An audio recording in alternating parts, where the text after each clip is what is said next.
Quand on parle des Émirats, la première image que l'on a, c'est Dubaï, ville de la démesure, isolée au milieu de terres incultivables, d'un climat pour le moins antipathique.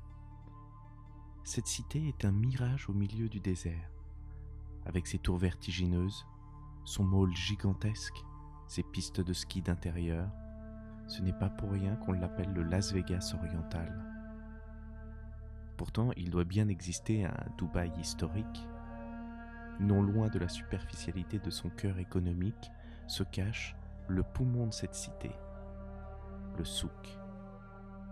Il regorge de ces travailleurs qui aspirent à passer de l'autre côté du miroir, sans se douter que finalement, c'est peut-être eux qui sont du bon côté.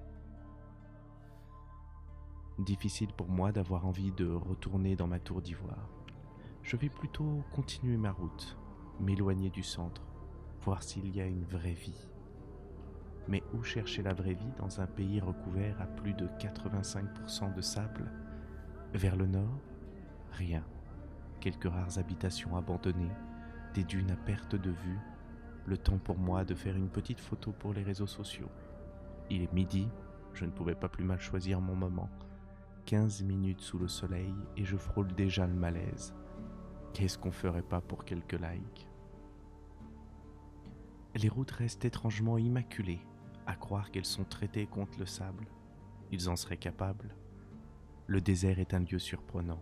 De jour, il étourdit par sa grandeur, et de nuit, il étouffe, rendant l'obscurité épaisse et anxiogène. Le mot silence prend tout son sens ici. Parfois, les vagues orangées réservent des surprises, comme cette mosquée, loin de tout dans cette forêt d'ondes électriques. Je me demande où se cachent les milliers de pèlerins qu'elle peut accueillir.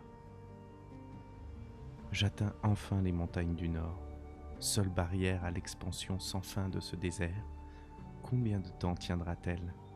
Chaque jour, les grains de sable grignotent quelques centimètres de plus vers ses sommets. Dans les échoppes, les commerçants ont l'air surpris de voir un touriste. Ils me demandent ce que je fais là. Je réponds « Je visite ». Ils rigolent. Il n'y a rien à visiter ici. Mais il y a toujours quelque chose à visiter.